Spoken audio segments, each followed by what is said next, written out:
Yo, oh man, the smoke out of here. Get the smoke. Let me adjust my camera real quick. Y'all might notice I need to make sure that the wall banner is up there. You know what I'm saying? I got. Yeah, that right there. That whole thing. And that right there is good too. Anyway. Oh Lord, Loden made another one. Irrit. Welcome to another edition of Trucking with Loshawnparks, where y'all could have been anywhere else in the world, but y'all here with me, and I appreciate that. Is the audio check myself? Time to audio check myself. Give me 1 second. While everybody is walking up in the building for this live edition, King D Raj in the building. Yo, Shay is up in here, and my wife has already said ain't late. Nope, we ain't late. We ain't late. Okay, we 6 minutes late though, for real. Y'all just early. Like my wife just said. All right, let's get a mic check on this thing real quick. Everybody that's in the comment section right now that wants to comment during this video, if you're here for the live, please do comment that the sound is good for you. We don't want to have muffled sound. We don't want to have distorted sound. I just want to make sure the sound is good. I probably should check it myself. Shay, how to sound? Oh, I don't know. I got the volume down. She got the volume down on her phone. It's good. AD, Annette, what's going on? I see you in the building. Salute. Everybody says, sounds good. Does it sound good and clear? Because I don't want anybody to miss any of this epic live feed that I'm going to do. As you guys have read in the title, it's no clickbait, it's all true. Today, I am going to clear up a few things, okay?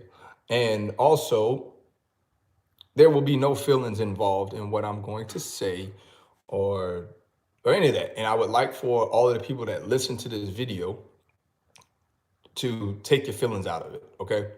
Take your feelings out of the situation, out of the video, excuse me. I don't want no feelings involved. If you got feelings right now, or you're gonna have feelings involved, this is the best time for you to exit stage left, okay? Exit stage left, because in this video, like I said, it is gonna be geared towards motivation, okay? I'm gonna motivate some of y'all, okay? But in the same time of me motivating some of y'all, it's gonna be a wake-up call and a reality call to a lot of you guys. So I hope that you guys are ready for that, okay?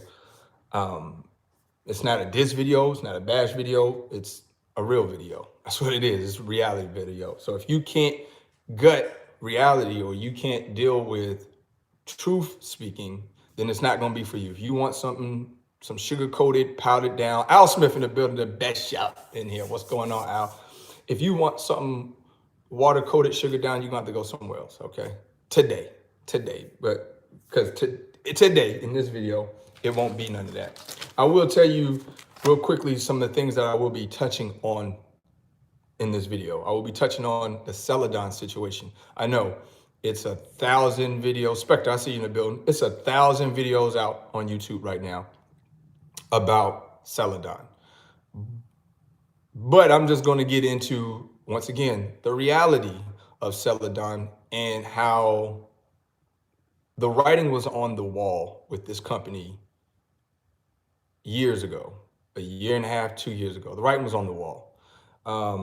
And I'm going to give my blunt, I don't know if I'll make up a word here, Shay, or not. My bluntest, I'm going to give my bluntest opinion on Celadon, okay? Also, we're going to talk about YouTube content creators. And once again, it's not going to be no bash or no knock on no YouTube content creator that's in the trucking niche. It's going to be more so of me sitting back from viewership watching, and certain things I'm just tired of fucking seeing. I'm sorry. I'm tired of seeing, tired of hearing. Now I understand when I say I'm tired of seeing, they're gonna come back and combat that with this. Ugh, well, just stop watching me, unsubscribe. No, I'm trying to give you something to change your damn mind frame, your mindset. And a lot of YouTube content creators that's in the trucking niche, their mindset is not good anyway. It just isn't, okay? And I'm not the end all be all here, and I'm not the person that is the god of this shit, but it's just, like I said, what I'm seeing from viewership, from viewing what's been going on. Okay. We also want to talk a little bit about fake love. And what I mean by fake love, we're just talking about people that try to act like they have some type of support for you and they really don't. Okay. They rather see you lose than for you to win. They don't want to congratulate. They want to dissipate. They want to see you break apart. Okay. So we're going to talk a little bit about that. Also, we're going to talk about subscribers. Yeah. We're going to talk about subscribers in this video as well, because subscribers are probably the biggest conflict, okay, conflict in YouTube content creators, videos, or in just general. They are the epitome, if you will, for lack of better words. Some of them, okay. I'm not gonna say all of y'all, because some of y'all that are subscribers are loyal, good people. KB on the check, and I see you here, Young Bull, always. They are the epitome of the trucking space, but yet they will want to blame and try to say that the YouTube content creators are the epitome. And we're going to talk a little bit about that, you know. Also, we're going to talk about justification, gratification, and validation. Okay. All three of those play a major part in just life in general. And I feel like as adults, a lot of adults are looking for justification, gratification, and validation, when that's stuff to me that children look for. Okay. Children look for justification, gratification, and validation. And even some adults are looking for the other occasion, because it seems to be what everything ends with, occasion, is identification. Like they don't know who they are, so they're looking for somebody to tell them who to be. All right. And as a whole grown, full live adult, you shouldn't be looking for any of these things, because these four things, justification, gratification, validation, and identification, should come within self. Okay. You are who you are based upon your mindset and based upon how God wants you to move. Okay. So such in a sense. Okay. So, we're going to talk about a little bit of that. All right. So I appreciate everybody for being here. We got 14 likes in here. And y'all know I normally don't tell y'all hit the like button, because to be honest with y'all, by hitting the like button, it doesn't spread this video out. Truckers Coach, I know you think that, okay, but hitting the like button doesn't spread it out. What it does do with the algorithm, it does, I guess, put it atop your niche, Shay? Niche. It puts you atop your niche on what you do, I guess, in the trucking space. That's what I'm gonna guess. Okay. But I've had videos that have had more likes than dislikes, and it's still, you know, because people, what I'm trying to say is that it could move your video up, but if people are not interested, or they click that not interested button, then it does nothing. But anyway, I've never been the person to ask if you guys would hit the, well, I've done that in the past, right? So I'm not gonna say I've never been the one, but hit the like button if you like it. If you don't like it, you can disagree and down thumb it. Don't matter to me, okay? The content's still gonna be created. It's not gonna pull it down. I think that on a bonus portion of this, if I can fit all of this stuff in here, in the timely manner, I got 2 hours that I'm gonna do this for. That I also would like to touch a little bit on, if I have the time. If not, it'll be done for another live feed, is what y'all know about me, okay? Not a lot of people, you guys don't know a lot about me. You only know what I show you, or the videos that I put out on YouTube, or as much as I want to open myself up to you guys, which, to be honest with you guys, y'all probably know about 25% of me. Okay, that's, to be honest with you. The other 75% of Loshawn, y'all don't know, okay? And that other 75% of me is my personal life. And to me, it doesn't make you less of a real person if you don't display your entire lifehood or livelihood or your life on YouTube. It's just YouTube, you put on here what you want YouTube to know, or on social media in general. But for those that are putting their whole life story and saying that, oh, I'm the realest, I keep it real, I put everything out here, to you guys, I want to say that it's foolish, okay? These people, these subscribers, they don't care about your about you keeping it real. The more information that you put out to embarrass yourself, the more that they're going to laugh at you. Okay. So the thing is this: the less that you give them to go off of, then they start turning into speculators. They turn into assumers. They turn into guessers. Don't give them the ammunition to kill you with, okay, in a sense. Okay, I don't mean literally like kill you, but don't give them the ammunition to tarnish you or tear you down and then make you feel like you don't want to do this no more. At the end of the day, you brought that upon yourself because by you unveiling your entire life on this social media is ridiculous. Okay. But then once again, that's going to play into justification, gratification, and validation and identification, which we're going to get into. So let's talk about this here now. We've been in here 11 minutes right now. So you guys are just given basically a table of contents on what we're going to talk about. Let's get into it. Shouts to all moderators that are in here. I think I got seeing my people in here, my moderators. Shout you out real quick. Smitty Vlogs, the rankings. What's going on? I think that's Joey. That's what's up. Who else is in here? I got Smitty. KB the trucker, my wife Shay is in here. I don't know why I don't have Spectre anymore. Spectre used to be one of my moderators. I don't know what happened. I got you. Spectre, I got you. I got Red K down as a moderator. All right, Spectre, I got you back as a moderator. I don't know what happened with that. Red K in the building, my moderators.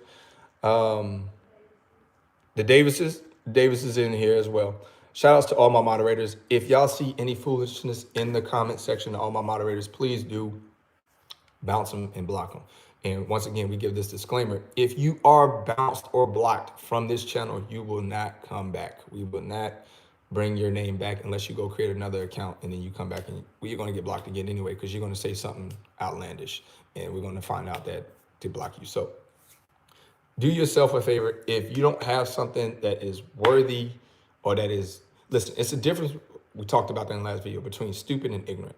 Okay, if you put out something ignorant, then that's okay. Okay, that just means that you're lacking education on whatever it is that you're talking about. We can help you with that. But once again, stupid is just lack of intelligence and lack of common sense, and we just don't want to deal with lack of intelligence or common sense. We just don't. You literally have a disability, and you should seek the state for help on that. You know, people get paid for that, but we're not gonna get into all of that no more. You want more definition or breakdown of what I'm talking about? Go watch my last video. All right, and shout outs to the rest of the subscribers that are in here right now listening to this video. We are up to currently 204 people. And let's go. Celadon, okay? The big thing on Celadon going down.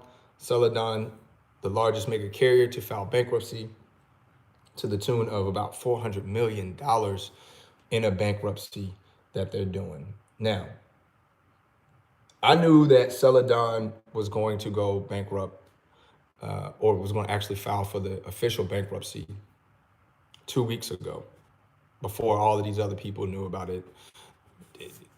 Maybe it's the fleet owner, you know what I'm saying? Or the fleece owner having inside information. But I already knew that they were going under 2 weeks, or that they was going to file bankruptcy 2 weeks ago, okay? Did I want to hop on and make videos about it? No, that's not my thing. First and foremost, it's not none of my business. Okay, it doesn't affect my business, nor is it none of my business to come out and put their information out. Okay, until it went publicly.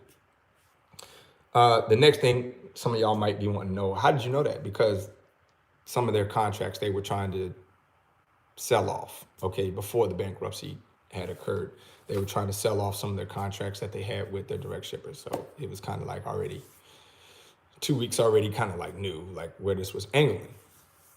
But as far as the Celadon thing goes, Celadon, if you guys have been following very, very closely with Celadon over the stock market, and if some of you guys don't follow stock market, then you guys have just probably seen them or heard about them in blogs on people's channels talking about how this Celadon was, you know, just trash.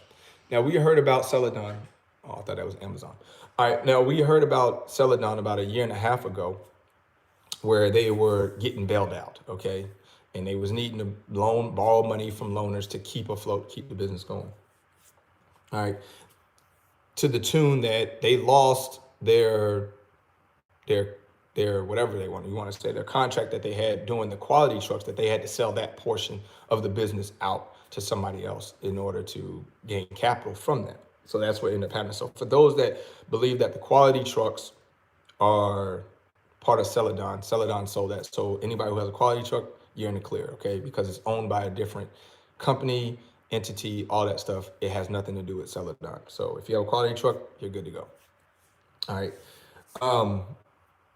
The next thing that I want to indicate is a year and a half ago, when their stocks were starting to fall, and we've seen it. I want to say that the stocks on Celadon was as high as $17 at one point a share, and then they started dropping, and then it dropped down to $1.41.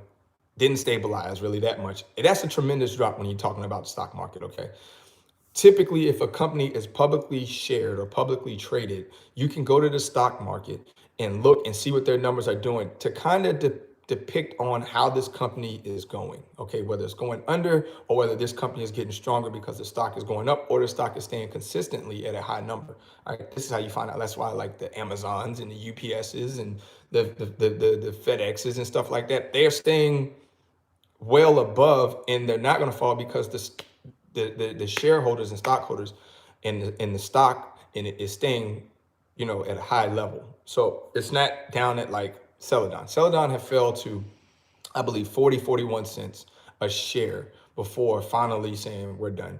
Now we're talking about going from $17 a share at its peak point, or maybe even 17 or higher, at its peak point, to down to 41 cents. All right. When you drop down that low, you can start to see where shareholders are pulling out. They're selling their shares. They're done. Okay. And all of the money that has been put into it is starting to deplete. All right. So this goes back to where drivers on YouTube, content creators, try to tell people to do their due diligence and do their homework. Okay. If people that were at Celadon would have did a little bit more research on them, found out if they're publicly traded companies, see what their stock value is, you would have known like this is not a good situation. Okay, this is not a good situation. They're pummeling. Okay, they're running out of money, even down to where, like I said last year, they had to sell off portions of their company as far as quality, getting loans to pay out the drivers, to make payroll, to pay their other debts, if you will. All right. And that was, I think, at the tune of 100. They got bailed out at 161 million at that point. Okay. Now their bankruptcy is up to 400 million. Okay. See, so when they got bailed out at 161 million, it didn't do nothing but increase them almost by double the number that they're in debt now. So you get bailed out 161 million. Now all of a sudden your bankruptcy is for 400 million. All right. Now, I read a little bit about this because I've never worked for Celadon, but I've been really in tune on finding out how this company crumbled or crippled. All right. And from my understanding, it was once the owner, I want to say, what was his name? Russell, if I'm not mistaken. If anybody works for Celadon or worked for Celadon, can correct me. I think his name was something Russell, I think, right? Anybody here remember the previous owner of Celadon before he passed away and basically handed the business off to somebody else? And Steve, there we go. Appreciate that, Rob G. When Steve handed it off, from my understanding, before he handed it off, Celadon was really strong. This is when their stocks were up in the $17+ per share. So before he handed it off and he passed away, Celadon was still doing relatively good. Granted, I know some people may say, oh, well, this happened back when Steve was there. But when Steve was there, Celadon wasn't hurting, okay? Wasn't hurting for money, wasn't looking to go out of business, okay? And initially, he started Celadon off of moving auto parts.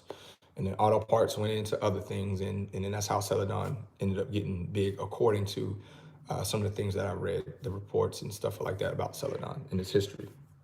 Now, when he ended up passing it down to this next person, these other people were not basically good at the industry. To me, I feel like the people that Steve handed it down to, from my understanding from the reading the article, Steve was grooming this person to take over for him.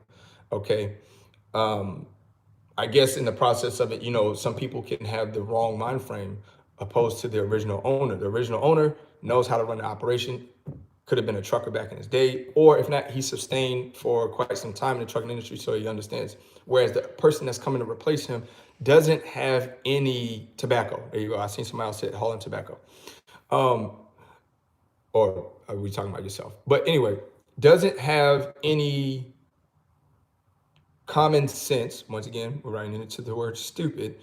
Doesn't have any common sense or the lack of intelligence on how to run the business the way that the original owner did. So then once they get in that position, all they see is dollars, okay? Dollars, dollars, dollars, dollars, dollars. It stops turning into how it was ran by the original owner for years and years and years, and how do we keep this going for years and years and years to come after he's handed it down to us. At that point in time, when he hands it over to those people who are money hungry, they look at it as in dollars and cents. How much can they put in their pocket? At this moment in time, at that point in time, they're not worried about longevity or, as I try to teach you guys, generational wealth for the company. Pass it down to your next person, next kid, or whoever. They're looking at it like for a moment in time right now. What are we going to do with this company, and how much can we make at this moment in time off of this company? So he passes it down to him, and these guys completely destroyed this company within, I want to say Steve handed over in what, 2012? 2000, or was it 2013? Don't quote me. I know it was between 2012 2016 that he handed it over. I don't know if he died in 2016. I can't remember. It was all in the article. I didn't jot none of this stuff down. Right now I'm going fresh off of memory of what I kind of like glimpsed through and read. But if he did hand it off to him in 2016, let's see if we can take it back and give him the benefit of the doubt. Say he handed it to him in 2012. It's 2019, they out of business. So what? 7 years? He died in 2016. Okay. And I don't know, Juan Daniels. Do you know when he actually sold or stepped down and sold his portion or let those guys hand over? Was that 2016 too? Because if it was 2016, then 3 years later, these guys that he handed it to ran this company. He handed it over in 2015. All right. So somebody said that, Seawalker said that he handed it over in 2015. So 4 years after him handing it over to these individuals, they burnt a mega carrier to the ground, bankrupt. Okay, 4 years into him handing it over, he died. Somebody said he passed over in 2015. He died in 16. He died a year after him passing it over. All right, 4 years on something that this man built for many, many, many, many, many, many, many of years and sustained and was successful. 4 years into it, they burnt a mega carrier of, I believe they said 3,200 trucks to the ground, to bankruptcy. That is terrible. Okay. This is why it's important to know who you have in your business, or who you have around you, or who you have as members, presidents, CEOs, the treasury, all that other stuff, who's handling your bookkeeping. Your CPA is important. All this stuff is important because when that stuff is not intact, especially, the old saying is, you cut the head off of a dragon, you kill him, right? That's how you kill a dragon. Other than that, you can't kill a dragon. You can't cut the tail of a dragon. You can't cut the body of a dragon. You got to cut the head off of a dragon. And when you cut the head of a dragon, the body drops, okay? Similar, I guess, to the human body too, you know what I mean? Headshot, body drop, okay? You take out the brain, you take out the body, okay? And that seems to be what happened in this Celadon situation. The brain of the operation, which was Mr. Steve, gone. The body is the remainder of the people that were taking over it, but it was only so long that it was going to last before that operation fell and crumbled, because the brain is gone, all right? Now, the rest of those people ain't nothing but the bodies, all right? They was arm, leg, arm, head, Allah. Anyway, so y'all get my point, okay? I hope that I made that simple. Now, as far as the drivers go, okay? No feelings involved on this. Do I have any sympathy, or do I sympathize with the drivers? 50% of me does, and 50% of me doesn't, all right? And the reason why the 50% of me that does is because it's Christmas time. What a sucky time of the year for you to be unemployed. What a sucky time of the year for you to be laid off, not having a job, especially if you have kids and you have a family.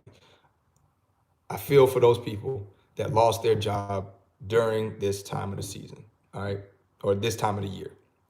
It's terrible.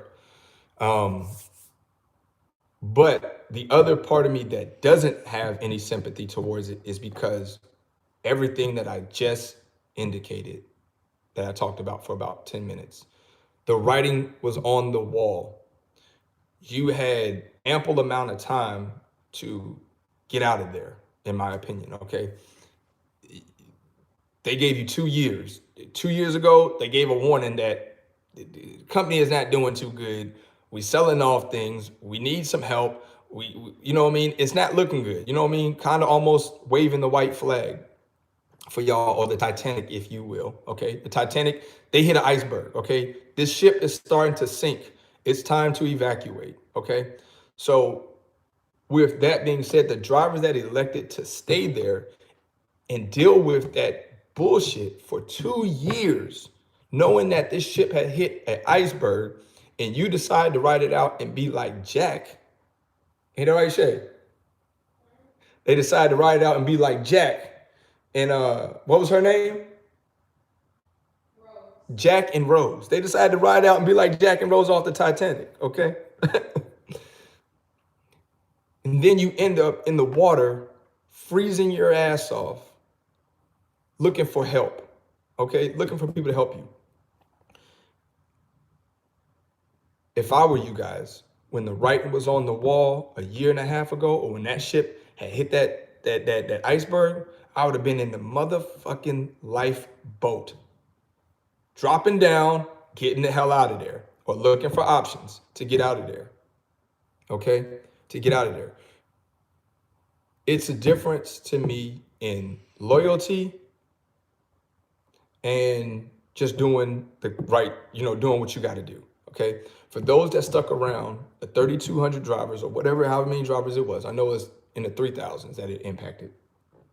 And the other driver, or the people that are in the office, that they definitely seen the writing on the wall. More so if the drivers didn't see it, because the drivers aren't around corporate, they ain't seeing. But the ones that dispatching all that shit that's in the office, which is kind of messed up on their end, because they knew what was coming and just left the drivers clueless to that. But we're having YouTube content creators in our niche of trucking. There were several videos giving you guys heads up on, like, take a look at this or look into this. So it sucks, okay? It's all the way around suck situation.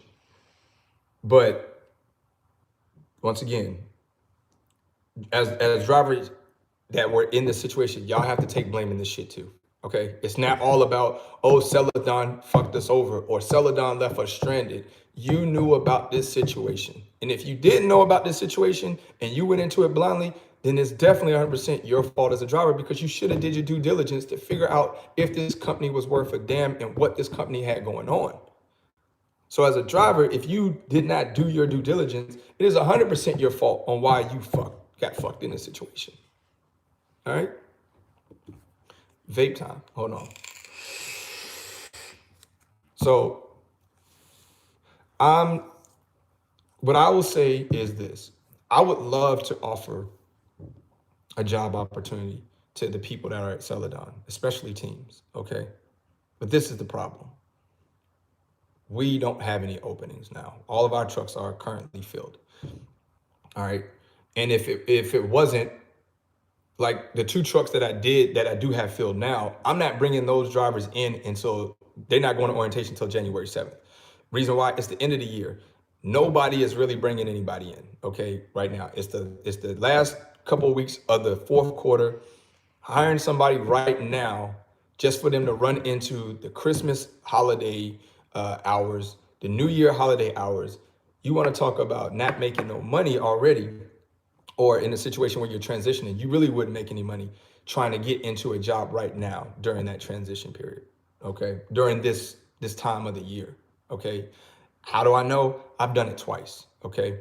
I've left Prime and went to Jones during almost about this time-ish. You know, it was like November-ish, December-ish, and man, was that a terrible move to make at that time, at this time of the year. It was bad because you got a lot of places that are closed uh, day before Christmas, Christmas Day, day after Christmas, and then they're closed day before New Year's, New Year's Day, and day after New Year's. That's 6 days in a 10-day span that companies are just not going to be working. You know what I mean? And you're just not going to make no money. So it's pointless to really bring somebody in right now to start anything at this time of the year. That's why it sucks for the Celadon drivers to have lost their job right now, because technically you're really probably not going to get employment or get to making good money until after January 7th. I'm just gonna be real, because even though I know that January 2nd or January 3rd, people start to come back to work, but it's still a slow process. People are still trying to recover from the new year, and it's just slow. You know what I mean? You'll notice it gets slow. The only time it started to pick up is like the following Monday after the first week of the new year. It started to pick back up. So yeah. And by the way, this is just a little bonus tutorial or a bonus part that I'm about to put in here, and that's going to pretty much wrap it up for Celadon for me. If some of y'all have been rocking out with me for a long time, I heard a content creator, HT Logistic, actually yesterday, and I commented on his channel during his live feed. But he had said that Truckers Coach, and no disrespect to Truckers Coach because I watch Truckers Coach as well, but he had said that Truckers Coach was the first one to depict the downfall of the market in trucking, and I have to disagree.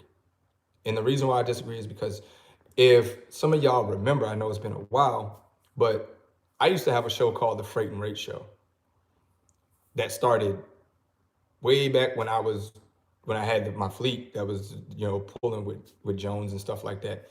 I had a show called Freight and Rate Show where I would break down what the rates were looking like, different areas that I read off of the DAT, you know what I mean? And I told you guys to go and do the DAT, which I never promoted, like a lot of people now, which DAT has approached me about it, where they want me to give away that 30-day trial thing. It don't work for me, okay? I'm not trying to get people to sign up and then you give me 5% commission off of everybody that signs up after 30 days. Not interested, dog. Keep that shit, okay? It don't do me nothing at all. It's no benefit for me to tell people to do that. So that's why I didn't never take it. All right, but I was the first one doing the Freight and Rate Show. So much to the point that I will tell y'all this, I had Sammy B, okay, which some of y'all will know as Make Sense Trucking. Me and him communicated on the phone before he started his Freight and Rate Show that he has now, where he talks about the freight and rates and goes over the DAT board. He called me and said, Lo, do you mind if I spin off of your show to create a show similar to that? I told Sammy, yeah, no problem, dude. Do what you do. You know what I mean? And Sammy's my people. Okay, so once again, I have no problem with any of these people that I just mentioned, these content creators that I just mentioned. No, none. Absolutely none. So I don't want anybody to be like, oh, Lo's talking about you in a negative way. No, it's just that I'm telling what it is, okay? And which people, whether people want to give me the credit for it or not, because once again, that falls into the justification, gratification, validation, and identification, which I don't need any of that because I'm self-approved. But I was the first one doing the Freight and Rate Show, and I was the first one who said that it's time for the rates are getting bad. Okay, the rates are getting bad. And I was telling you guys certain areas you don't want to be in the country where the rates is getting bad, and move your truck over here, move your truck over there, over here, move your truck over there. And I was also the one that depicted way back before even October of 2018 hit, back when it probably was like July, September, that I depicted that the rates were going to pummel and go down just because of the trend that was showing. But once again, no knock at any of those individuals, because I watch all of them and they do have great content and great information. It's just something that I wanted to put out there, that people tend to forget all of the things that Lo has created on this channel or has done for this trucking community to keep y'all abreast. All right. Anyway, with that being said, let's move into YouTube content creators within this niche that we call trucking. All right, the videos that I have been seeing here as of lately, and not even as of lately, it's been for a while. So let's not even fake the funk like it's been as of lately. It's been for a while. Is that everybody feels like their way is the best way and only way to do it. Okay. We got content creators out here that are trying to tell you if you're leasing a truck or you're a lease person in a truck, you're stupid. Okay. The only way to go about being a real, and I'll put this in quotation, real truck driver is to go out and buy your equipment, cash money, have the title to it. That's the only way you're going to make money in trucking. Okay. That is, well, this video is not for children, so I can use this word. That is complete bullshit. Okay. That is not the only way to make money in trucking. Okay. That is not the end all be all. Going to auctions and all that other stuff. If that's what they want to do, then do it. And this is what I'm going to say. Whatever makes you happy or whatever your goal is that you're trying to accomplish in trucking, then you do that. Okay. If it is that you want to own a truck, then go own your truck. Okay. I've never been the channel or the type of person to tell you by owning a truck, you're an idiot, you're stupid, or any of that stuff. Maybe I may have said that last night on my Instagram live. If y'all missed my Instagram live last night, it was epic. I thought it was a great live. It was speaking some real truth in there. But the thing is this: owning your own truck, having a title to things is not the only way to make money. Okay. I'm living proof. Okay. I'm living proof. I say that because a lot of people that don't like my channel, that don't like me, they don't like me because of what? I can't figure it out. Okay. Other than outside of just jealousy, I can't tell you. I don't know, because on my channel, I speak about generational wealth, and I took to something that people were failing in and were supposed to fail in, which was leasing. And what I did is I went into it and I figured out how to make it be successful and for how people that wanted to lease make money in it. All right. So I don't understand why people don't like my channel or don't like me. At this point, it's just pure hatred, jealousy. I don't know. I can't tell you, because I've talked about nothing but generational wealth, building money up for something to leave for your kids, or leave something behind for your kids, or something for your family. And if you don't like that, then your whole perspective is whack. You know what I'm saying? Maybe they'll love me when I fade to black. That's Jay-Z. Okay, Jay-Z, my man. But anyway, it don't make sense, okay, that these guys come on and will try to tell you if you're lease purchasing that you're losing, or if you're in a lease purchase, it's a scam. Let me tell you something, and I've said this before, I'm reiterating this. It's not the lease. It's the person in the lease that doesn't make their lease successful, okay? And what I mean by this, it's your finances that is the problem. And it doesn't even matter if you're an owner operator who own your own truck and have the title, and you can let it sit in your yard for 3 weeks and not, or 3 months, and not work for the year and do all this lavish stuff, go on cruises, go on vacations, do it all, do it big. You know what I'm saying? That don't matter, because at the end of the day, it's a mindset. How you're financially stacking your money, how you're financially making your money work for you, whether you're taking money from trucking and putting it in real estate, taking money from trucking and putting it into sports betting. Hey, listen, you ain't hear that from me, okay? But to be honest with you, sports betting is my most lucrative, profitable investment. A lot of people think that my fleet money is what I live off of, or that my fleet, if my fleet was to go down, how would I live? He'd be on the street corners. He wouldn't have a house. He'd lose his wife. He'd lose his kids. No, not really, because my fleet is basically my second hustle. It's my second investment. It ain't even my main investment at all. The fleet thing, it ain't even my main investment. Like I said, once again, my main investment is sports betting, because I make so much money off of sports betting. I do. I literally make $10,000 a week if I don't do something stupid with it, right, Shay? Like bet it all back, okay? If I don't do something stupid, like bet it all back, which sometimes I do that. You know, I just do something outlandish and I feel really good about a game, and I bet 10 racks on it and I lose. Hey, and it turned into a no profit week that week in sports betting. All right. But this is the reason why a lot of people think that I got the job that I have being local is because he's doing bad. He needs money. No, I separate my money, or I separate my things from each other. So the job that I'm doing local takes care of my household, my everyday living expenses. Okay. Whereas the fleet, it handles the fleet money. Okay. It handles that business or that entity to continue growing.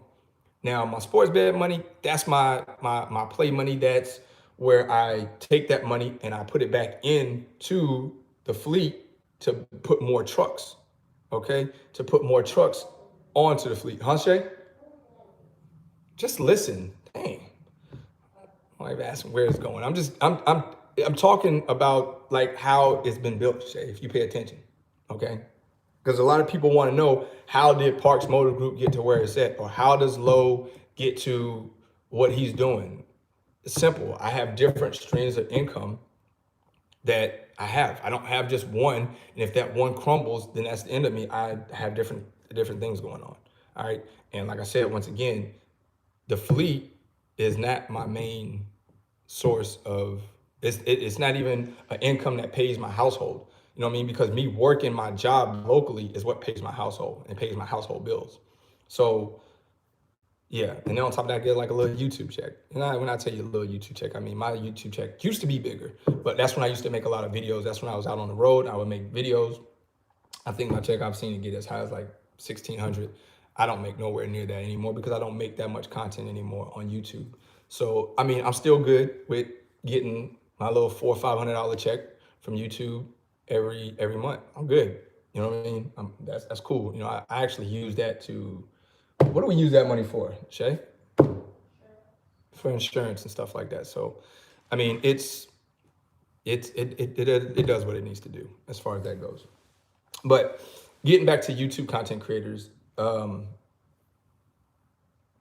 these a lot of these channels want to try to, oh man, I gotta find a good word to use here because I can't use this word that I want to use because it's kind of explicit. A lot of these guys want to be the one. Okay. Okay, we'll just put it like that. Okay, they want to be the one that everybody is coming to for their information or to be bigged up about. All right, I heard in HT Logistics video, once again, got no problems with him, but I heard him talking about now he done got popular from doing the auction videos. So your objective or your happiness right now, or you're cool with gaining popularity from doing auction videos. You know what I mean? I'm just, is that the level that it's gotten to? Is that the popularity? Okay. And it just, I don't know. It didn't make a lot of sense to me. You know what I mean? It's like, so it's a popularity competition for you opposed to, and those type of things are like, are you really genuinely here trying to help somebody, or are you really genuinely here trying to gain numbers, or trying to say, look, hey, raise my hand, I'm the most popular one in here, look who everybody's listening to, they need to follow me, follow me, follow me, I'm the one. And I've never been the type to say only follow me or only follow my opinion or I'm the chosen one in trucking, and if you don't follow my way then you broke or you ain't making none of that. T Hill says, I vouch for HT. You can vouch for, listen, dog. Golf clap. I'm glad that you do vouch for him. I'm not, listen, this is not a bad video. I'm not saying HT is a bad person. Okay. I think that what HT does in the way that he conveys his message, because I follow his channel as well. I've actually commented to him on his channel and said, you know, good videos. But it was kind of a drawback for me when he was like, you know, his popularity. So that's the thing that was kind of a drawback. Once again, it's not a diss at him or a shot at him, because I think that what information he does give is valid information in his mindset, in the way that he thinks. I like to hear from different or see different mindsets in the trucking industry on how they maneuver and how they rock. You know what I'm saying? I like that because it lets you know that everybody's not the same. But one thing I don't like is when these content creators get into bashing somebody else for what they are doing. He was talking about his analytics. I get it. I get it, T Hill. Okay. Once again, it's not a. I'm not throwing him under the bus. I'm just telling you what was taken back from me by him saying that. Okay. And it's not shots fired. I see Aaron saying shots. It's not shots fired. Like y'all are really missing the whole message, meat of the message that I'm trying to give. Okay. Y'all really are. But the drawback that I don't like that these content creators do is instead of you telling your way that you're doing it or how people can be successful in what you're doing, I don't like when they try to sit here and say lease purchases are scams or lease deals are robbery or this, that, and the third, or being a company driver is woody woody this, woody woody that. I think it is complete bogus when people do that. Like just put what you're doing out there, your journey, you know what I mean? And if you're not doing leasing or you're not doing lease purchasing or you're not a company driver, then to me, it's not your field, okay? I mean, you can speak on anything you want to, okay? It's a free country, it's your channel. You can speak on anything that you want to, but it's not your niche or niche in the trucking industry, because if you're not leasing, then why are we talking about leasing? You know what I mean? If you're not a company driver, why are we talking about company drivers? If you're an owner operator owning your truck, then stick to that. Talk to owning the truck. You know what I mean? Talk to going to the auctions. But throwing shade and throwing shots at these other people that are doing what they're doing to provide for their family, to me, is classless. I'm sorry, it is. It's classless. I always looked at it like this. Like I said on my Instagram thing last night, I said, like Scarface Girl said, she says, I don't talk to the help, right? So to me, if owner operators feel like that owning your truck is the top notch what you can do, then why would you be trying to talk to the help? People that you feel like is below you. You know what I'm saying? CEOs don't talk to the guy who runs the cash register for his company because, for lack of better words, to him, that's below his pay grade. You know what I'm saying? Like he would talk to the manager that talks to the cashier about that, but he's not going to directly go and talk to the cashier. Like it's protocols or it's things to this shit. You know what I mean? Like the CEO is worrying about how to make his business profits better, how to flourish the company, things of that nature. He's not about to sit here and tell the cashier you should start counting ones faster. The fuck?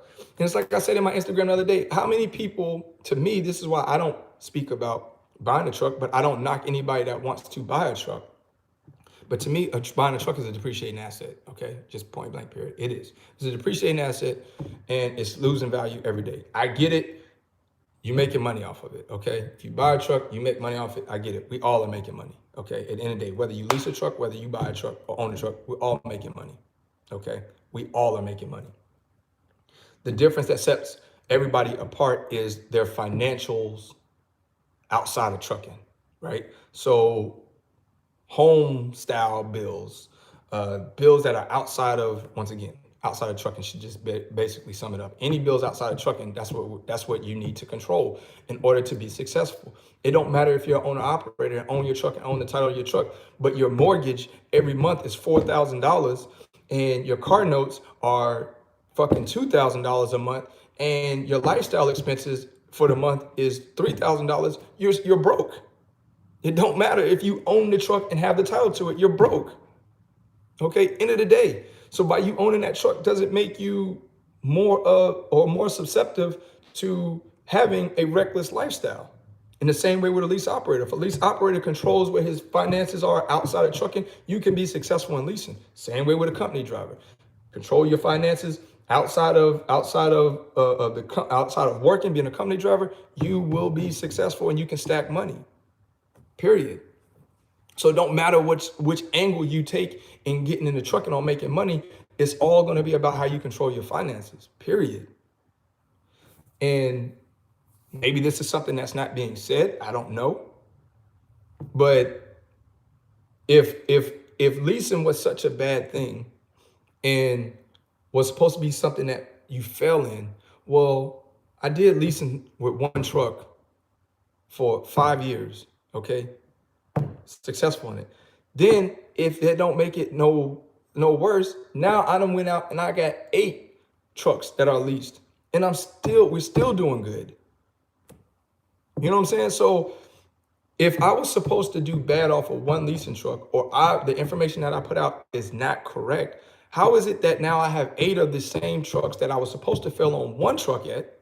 I have 8 of them, and our business is still going and running with no signs of closure, no shots at Celadon, no signs of closure, no signs of getting weak. Only thing we're looking at is getting stronger.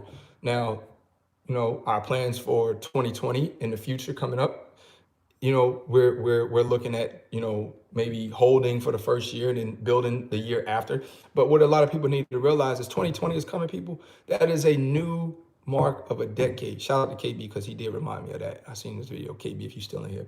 That's the mark of a new decade, bro. That is a mark of new 10 years that you can get right. Make your next 10 your best 10, all right? Forget about the 10 that just went by where you went from 2010 to 2020 and ain't did a damn thing but run your damn gums and ain't showed nothing. Which, what's cool about my channel is you can go back and watch my first video from when I had one truck and I was leasing with Prime. I was on dedicated, I was training, all that stuff, all the way to where I'm at right now, and you see nothing but growth. Nothing but growth. I went from one truck working at a mega carrier, switching over, doing step deck specialized with Jones, switching up, doing team with Trucker Brown, switching up, coming back over to pulling Prime with RST, to now being with the UPS contract, and I have 8 trucks on my fleet. Like, you have seen nothing but progression, but yet people don't like my channel when this has been nothing but a progression move. And I'm cool with it all, okay? I don't need people, once again, the justification, gratification, validation, or identification of this channel, because I am self-made, okay?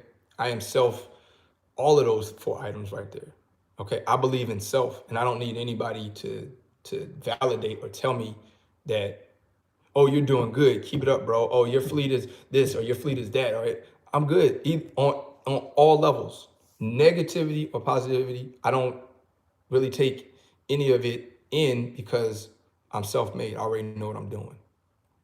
All right, over years of time of doing this, you know what I mean? Of course, it's not something that I just started doing 6 months after beginning trucking.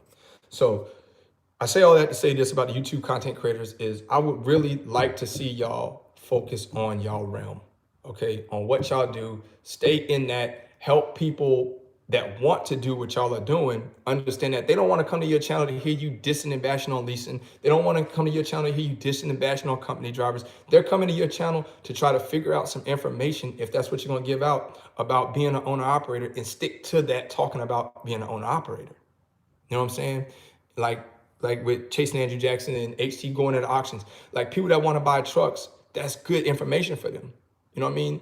I don't think that they come to your channels to hear y'all crack down on how lease operators are getting scammed or lease purchases are a waste and all this other shit. I just don't see that. And another thing is, what's good money to one person may be terrible money to the next, and vice versa. So don't ever think that because what you're making is good money to you, that everybody else is going to think that that's good money. Because a lot of times what y'all think is good money, I don't look at as view as good money. You know what I mean? People talking about gross. What do you gross? And what's interesting to me is when I hear people start talking about gross, that lets me know people that literally do not make a lot of money, okay? Or do not handle their finances right, okay? And I say that not to be disrespectful, but let's think about this in a perspective aspect. Do millionaires or people who are getting money ask what the gross is of anything? The only people that ask about what do you gross normally is IRS, right? Because they want to know how much taxes they can take. But in trucking, all you hear about is gross, gross, gross, gross, gross, and net, net, net, net, net. What is the gross? What is the gross? What is the gross? What is the net? What is the net? I understand you guys need to know that in order to be able to know how to choose a company and do your finances with that company and if that company is good. But people that have money don't talk about gross until it's the end of the year when it's time for taxes. The only time you'll hear about gross as a everyday person is when it's time to do your taxes. And they say, what is the gross net? What is the gross amount that you made for the year? You know, for a long time, I didn't know the difference. I'm gonna be honest here with you guys. I didn't know the difference between gross and net. I didn't, because I the only time I'm asked about some gross shit was during taxes. I I I I don't know. You know what I mean? And it took for my father to explain to me pretty much what gross was and what net was. Gross was before taxes. Net is after taxes. All deductions come out. But for a while, before I got into trucking, I didn't know what that was, man. I was just like, what? Because I don't never ask nobody what's the gross. You know what I'm saying? Like, I just don't. But that's just a fun fact right there too. Um, but no shots once again at anybody's name that I mentioned. It's just that I would like to see where, if I come to your channel and I want to learn about owner operator, I want to come to your channel and learn about owner operator. I don't want to come to your channel to hear you talk shit about lease operators or company drivers. I just think that's classless. All right, we'll move on. Next thing we're going to talk about a little bit is let's get a drink before we start the next one. Any questions in the building, Shay, that you've seen? Anybody had any questions, comments, complaints, concerns?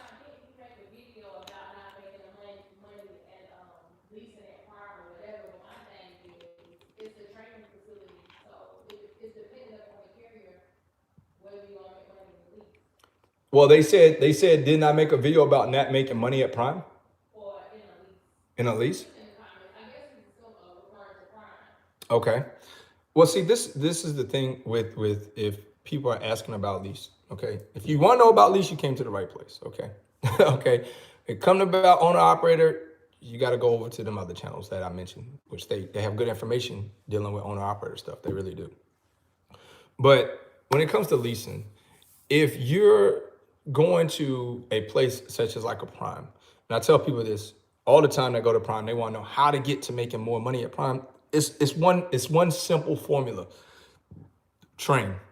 Okay, train. I get it. Yeah, I don't want nobody in my truck. If you don't want nobody in your truck, then you ain't looking or willing to make the most amount of money that they have to offer over there at Prime. All right. Now, people, you can't ask me about Knight. You can't ask me about Steven Transport. You can't ask me about Swift. You can't ask me about Pam. You can't ask me about Snyder. I've never worked in none of those places. So for me to sit here and tell you how their leasing goes, I couldn't tell you how the leasing goes. But one thing I can tell you about all leases in general is that you need to have a low cost or low financial cost outside of trucking. Okay. The trucking costs, you make enough money to offset those, okay, and still make a decent check. It's the things outside of trucking that is taking your money that's going to hurt you in the long run, as far as you being financially stable and doing it to where it's profitable for you. So that's the number one thing. But at Prime, you want to make the most money at Prime doing a lease, you'll train. Period. Okay? You'll train. And I, at one point in time, I would tell people to team, but I don't know, man. I've had some of my teams over there when we were pulling the Prime Freight with RST, and I don't know, man. Some loads that it was giving teams, teams could have gotten it off way sooner than that, but the teams had to end up sitting on it for an extended period of time, and that is a team killer. That is like, that is just that's a money killer, a revenue killer. So I would probably say more so of training a student than anything. All right, let's get going. I answer this question right here, Mo, because he says, question, how come your lease trucks got to go to UPS? How come drivers at mega carriers cannot bring one of your joints to their carrier and make a carrier better than sell it on?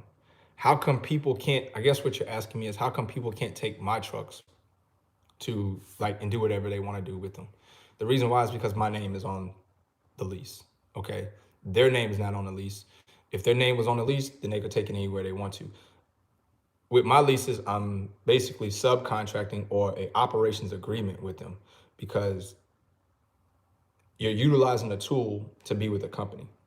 So for instance, you know that the contract, we have the contract with UPS, so you can't come on to UPS without having your own truck. So drivers that don't have their own truck but want to pull the UPS freight, I like when I have to say that, UPS freight, and they don't have a truck, then they have to, find somebody, a fleet owner or whoever, that has trucks that are available for them to get into.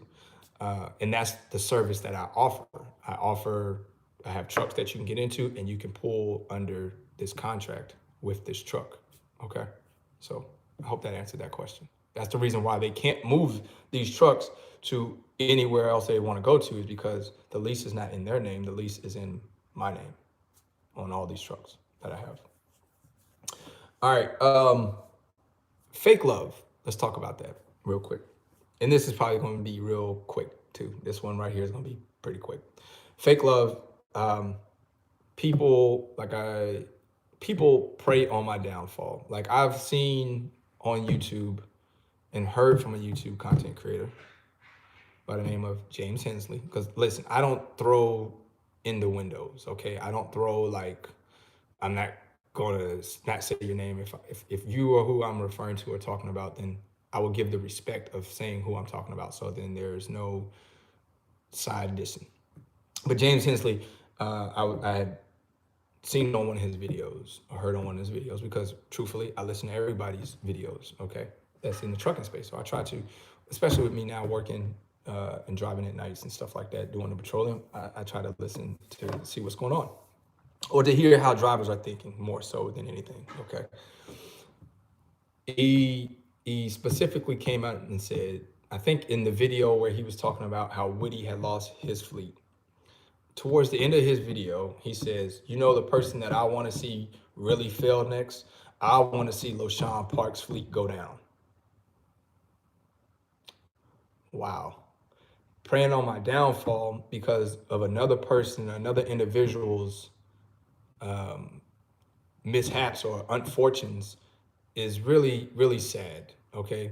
You want to see me become like a Celadon, or you want to see my drivers or the contractors that I have be unemployed without work, and for their families to have to endure that. It's already bad enough with the Celadon families at this time of season, like I said, having to endure that. But you actually sit there and want to see that happen. I have people that want to see Parks Motor Group right here. They want to see us go out of business. They want to see the drivers lose. They want to see us lose, which I keep telling y'all anyway, if we were to ever lose that, we would still, like, as far as us, we would be good. But my main concern is to make sure that those drivers' families are not affected by that. And if it was to ever happen, trust me, my contractors would know well in advance, a month or so, if before we was closing the doors, to start, you know, looking around. And I would even be willing to help them get into places so that it would be a smooth transition, so that they wouldn't miss a beat. I would never be the company that will give you 3 days notice or 2 days notice and tell you, all right, we're done. We're done with this. We're shutting the doors. Never be. Parks Motor Group would never be that company. And if our drivers ever had to, or if we ever did need to lose our company, then I would make sure that our drivers would get the trucks to the closest Freightliner dealership to buy their house, to where that way they can make sure that they're home. It wouldn't be no park it at a truck stop, find your way home, a bus ticket. It wouldn't be none of that. I would directly give orders to take that to the closest Freightliner to their home, or to wherever they're going to go to orientation at, take it to the closest Freightliner to the next orientation and put it and drop it there. Okay. So it would be a smooth transition for them anyway. But it's really sad and sickening to see how people don't want to see me fail. You know what I mean? And once again, I have no issue with James Hensley, like, as far as like, oh, we're gonna duke it out. If I ever see him, we're gonna fight. No, it's none of that. But I did hear that in your video where you indicated that you want to see my fleet go next, and that's pretty sick. That's pretty sick. That's pretty sick. Also, we received an email, I believe, a week ago, Shay? 2 weeks ago?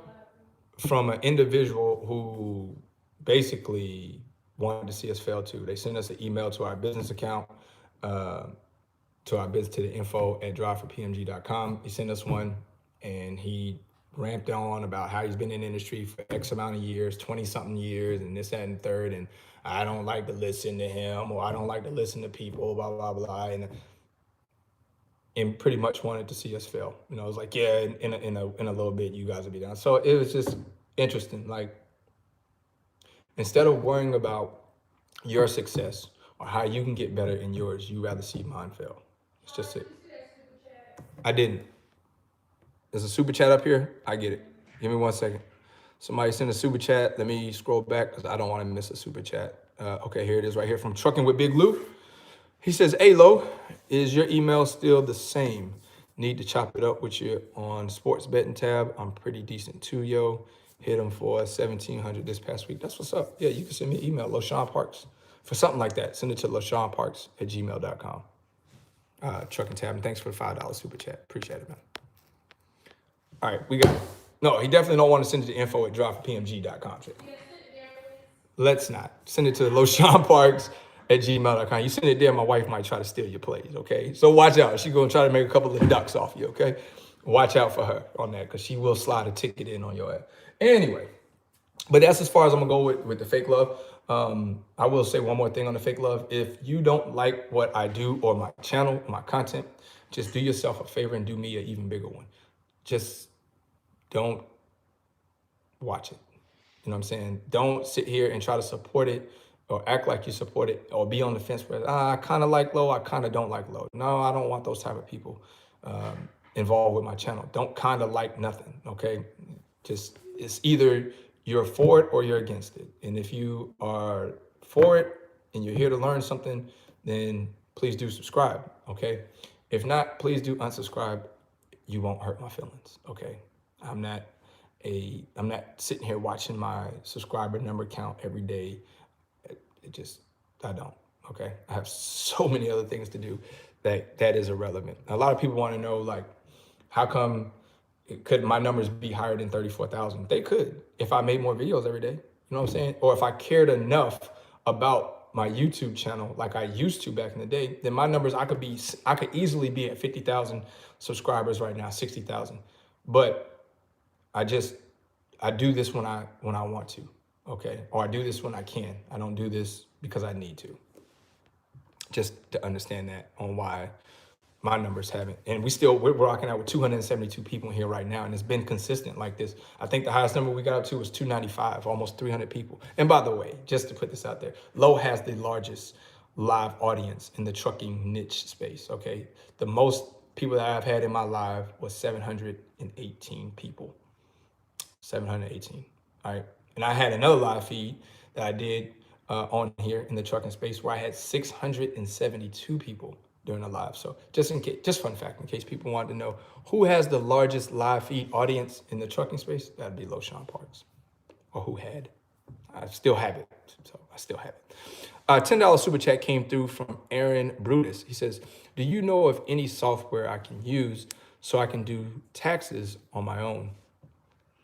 If I use my bank account statements, estimates, my taxes, do you think that will land me in trouble? I don't think it'll land you in trouble. TurboTax, you know what I'm saying? Those are, I think, what would he probably need, Shay? TurboTax Business? I probably would look into, like, if you want to do your own taxes and not get a CPA, which I still recommend you get a CPA all day. But if you want to do your own taxes, TurboTax, look up TurboTax Business. I think it's called TurboTax Business, or just go to turbotax.com website, and that have all the different TurboTaxes that you can use to do that. And then you just basically, from my understanding with TurboTax, my wife has used it. TurboTax is pretty much plug and play, right? TurboTax is plug and play. Just, plug in your numbers, make sure you put in your deductions and stuff like that. And, your if you're a lease operator or owner operator, make sure that you put in your, what is it called? Per diem, okay? Can you plug the CPA info? Shay, you got Pete and them number?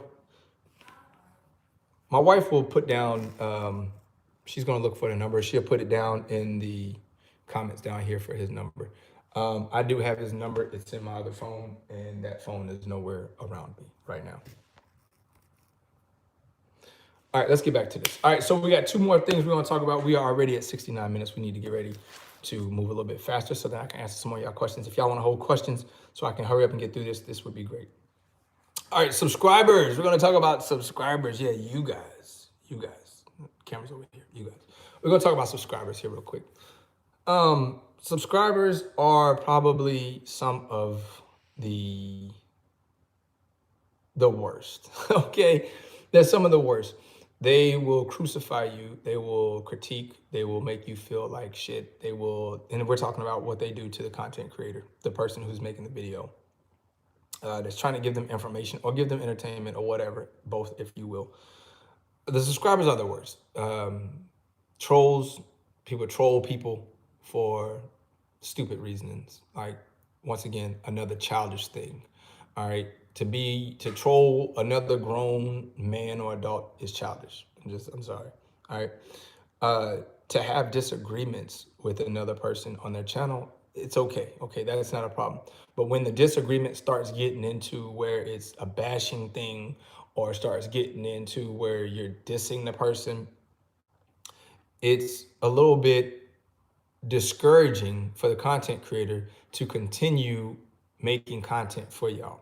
Okay, let's just think about it like this. What if all of us who make content on YouTube in the trucking space just stop making content for y'all? What would y'all watch? Because a lot of y'all watch the trucking content because it helps y'all get down the road and knock back miles, and y'all may gain something that you didn't know before. Okay, because as the saying goes, the moment that you stop learning in trucking is the moment you need to hang up your keys because you think you know it all. All right, so you can learn something every day, even by us content creators. But as subscribers, some of y'all are probably have never done some of the stuff that some of the content creators have done. Now, I'm not going to speak about the other content creators because that's for them to make their own video if they want to address subscribers. But as far as what I'm going to do to address the subscribers on my channel is, most of y'all will try to give advice to me or try to tell me something, and y'all have never ran anything past one truck. Okay? How can you tell me anything when you've only ran one truck, or maybe even two, or maybe even three, when I'm over here running a legitimate business of 8 trucks, contractors, payroll, things of that nature? Okay, if anything, there's something I could teach you, and once again, I get it. Okay, don't ever stop learning. Okay, but there's certain areas that it's just like, if you have a 1 truck operation and you ain't never been up to 8 or 9 trucks, hold on. Okay. I don't know. Sound like Raleigh. But if you have never had or have what I have going on right now, how in the world can you pitch advice? You can't. It's out of your realm. Once again, we refer back to the cashier telling the CEO how to run the business. Oh, boss, I think that you should take 2% off so I can make more money. You're gonna look at him like, I got a better idea. How about you're fired? Okay, how about you're fired? Come on, man.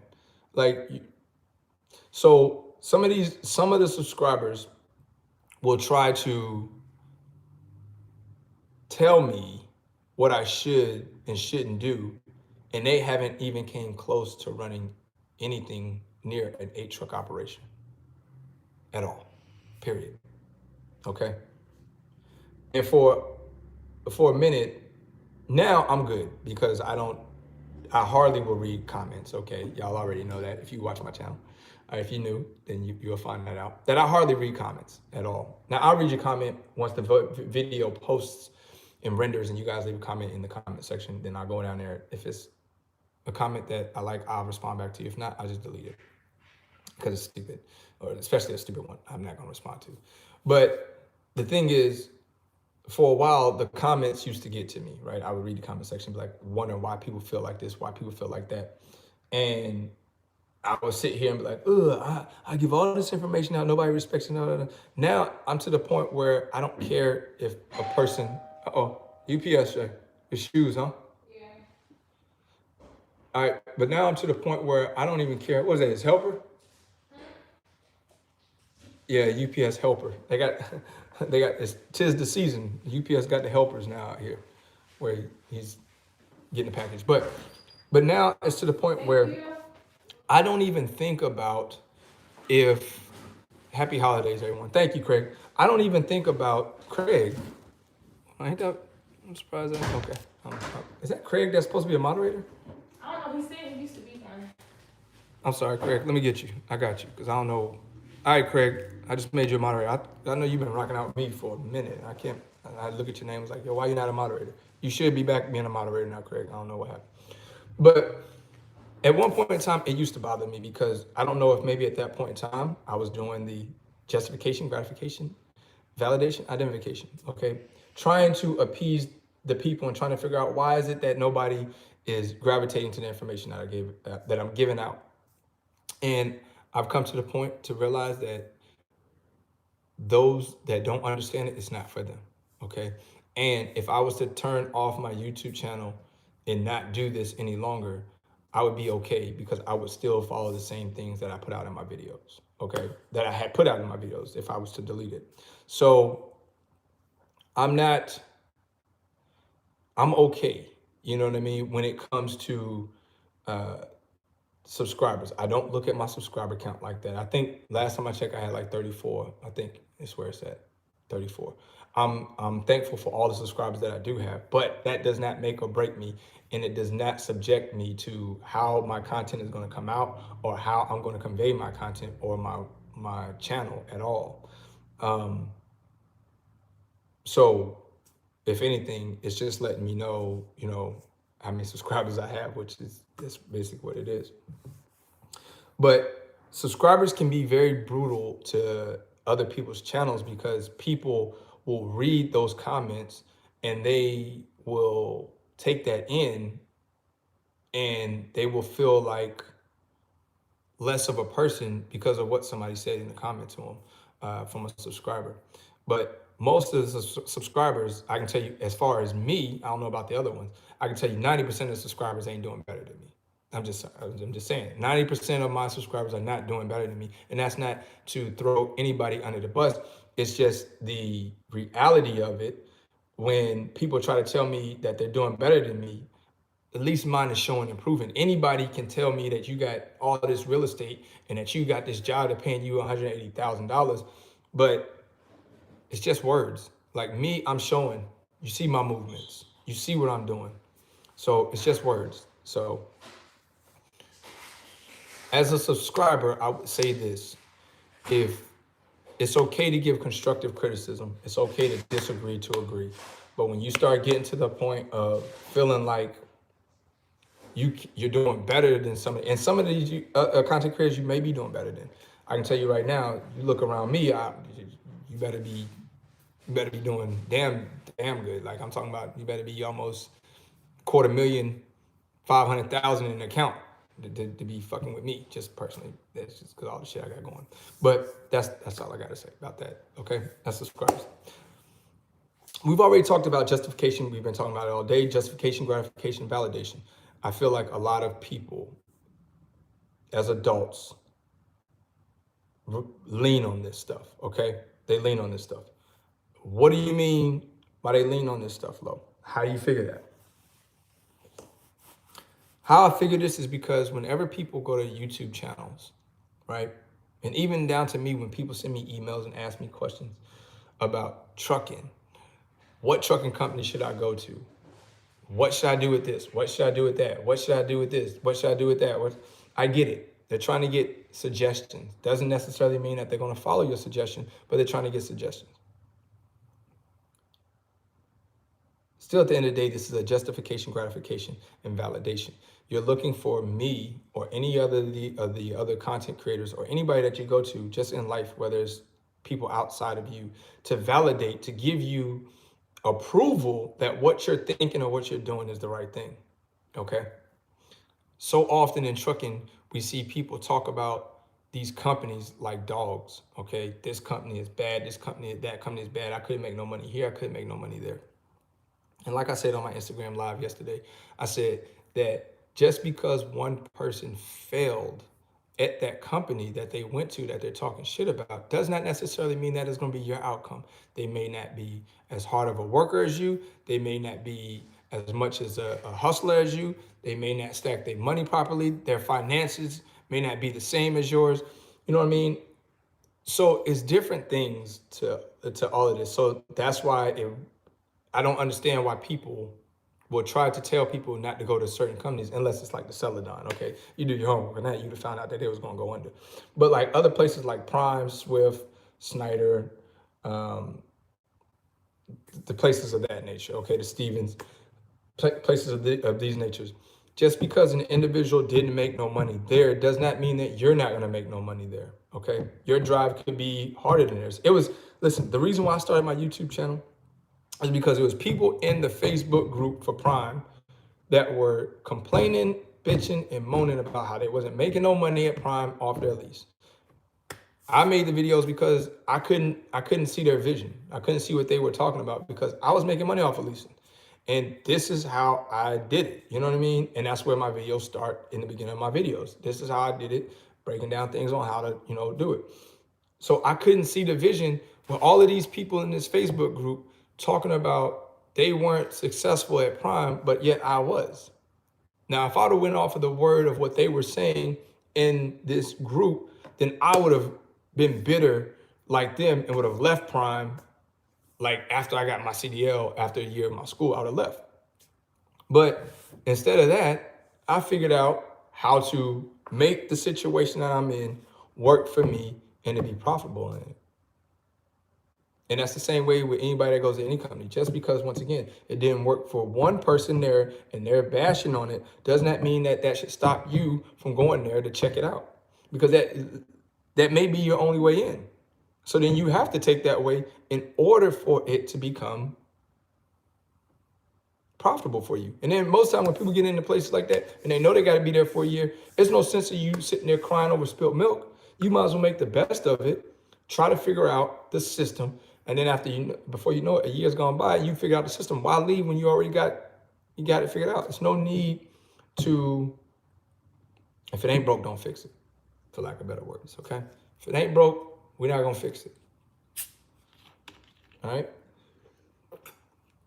But I don't know why so many people, just in life in general, need to go to social media for justification, gratification, validation.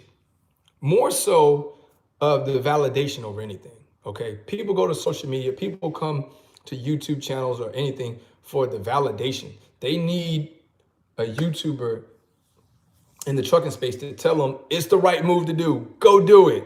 And then they jump up, yay, because Loshawn said to go to Prime, I'm headed to Prime, just because off of him saying it. Instead of them actually doing some research, because then what ends up happening is if you go to Prime because I say Prime is good for me, and then you go to Prime and you don't do good, well, you can't sit and say, oh, Loshawn sent me to Prime and Prime sucks. No, my hustle, my focus, my drive probably was a lot stronger than yours. I didn't cry over spilt milk every time. I went out there and I made it happen. I didn't complain about everything that went on.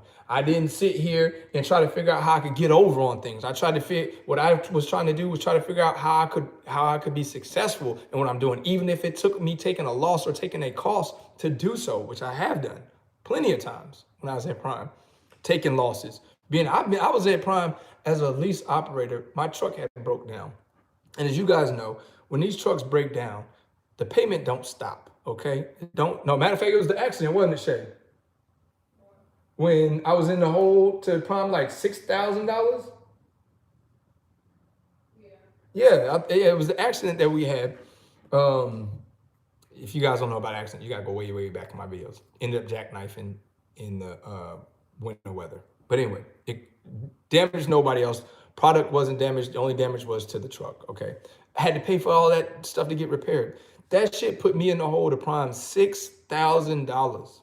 $6,000. Did I flinch? Did I panic? Did I fold under pressure?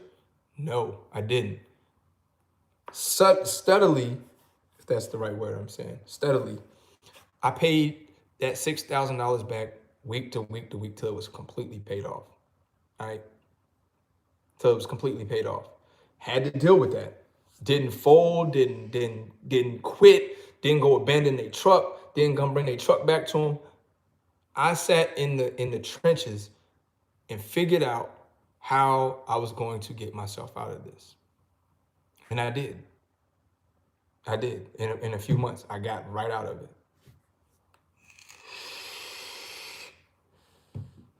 I've had drivers that were with me that have been in the hole $4,000 or $5,000. Pew, out, out. You know what I'm saying? And it's not nothing that's due to what we're doing, as if our expense costs are high. It's that they want to run home. They want to go home. They want to be. And my thing is this: if you have in your mind that you want to be home, then that's where you need to be. You don't need nobody to validate that outside of your wife and your kids if you have those. Okay. Other than that, don't ask your partner. Don't get on YouTube and ask nobody on YouTube, should you be local? That is something, that is a juju within self that you have to answer that question. Nobody else can answer any life important decisions for you other than yourself. And if you're going to anybody else to make life decisions for you in your life, you might as well sell your soul to them. Okay? Because you don't have enough testicle fortitude to be a man and man up and take control of your life. All right. I ain't never went on YouTube and asked anybody for any suggestions on any moves that I made in trucking, ever. Ever. Okay. What I did is wherever I wanted to go to or whatever move I was going to make, I researched it on the internet. I would go in, or my wife researched it. We would go into blogs and we would ask questions. Or she would go into blogs, ask questions, and report it back to me. Report it back to daddy. You know what I'm saying? Ain't that right, man? Yeah, report back to daddy. But anyway, but I've never went into anybody's YouTube channel and had them guide me as a man on what to do. Or for Red Duchess, because the ladies is in here. Or for a woman to be, or for a woman to ask anybody to be guided. When you're a whole grown adult, you have to make adult decisions. Adult decisions, okay? If you're an adult and you're asking other people for their opinion, which I tell y'all this all the time, opinions are like assholes. Who really gives a shit? Okay? Opinions are like assholes. Who really gives a shit? Okay? Nobody really give a shit when you ask for their opinion. Okay? They don't. Because 9 times out of 10, they're going to do the opposite of what you say anyway. It turns into why'd you ask me my opinion? You know, that's why I've gotten to the point where I don't really like giving out opinions to adults, because this is the point of your life where you need to step up and control your life.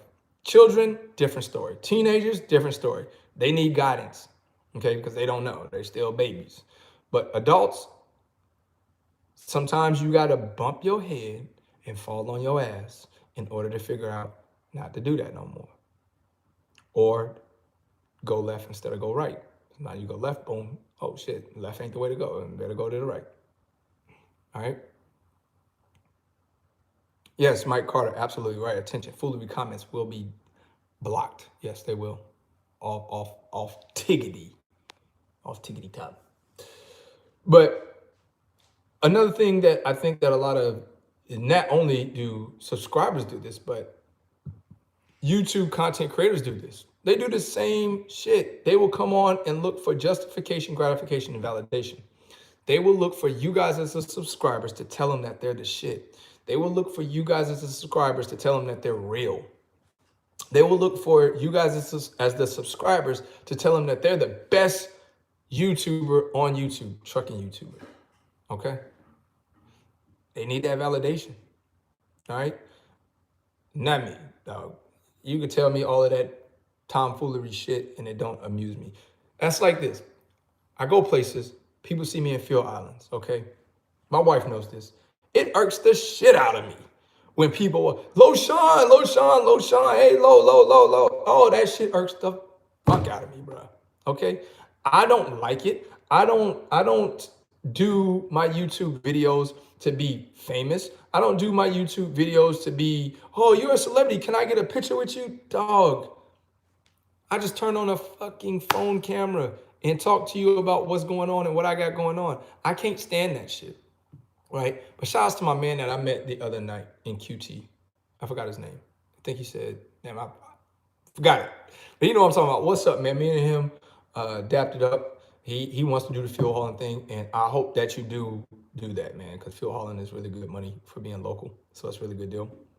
I know he said that he's been out here for a few years now, and since '06, and he wants to be local. And I said, hey, man, listen, he want to be home with, he said he already missed one of his daughters growing up, so he wants to see his other one, I guess.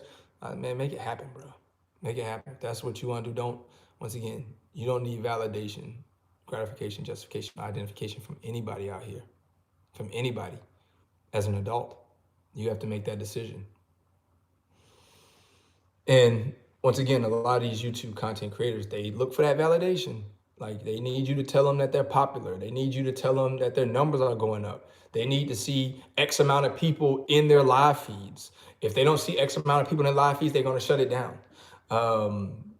Or if it's not a whole lot of people in their live feeds, then their live feed takes a different turn. Like opposed to if it was only 10 people in their live feed, would your live feed still go exactly the same if it was 300 people in your live feed? Whereas me, it don't matter how many people's in my live feed is gonna go how it go. You know what I'm saying? I will hardly look up at the number. I glance up at the number every now and then again, see where we're at, keep it moving. But it wouldn't matter to me if the number dropped down to 10 people. I'm still gonna put on a show, on my show. I'm still gonna put on the same way I would if there was 1,000 people in here watching. That's just because I don't need that.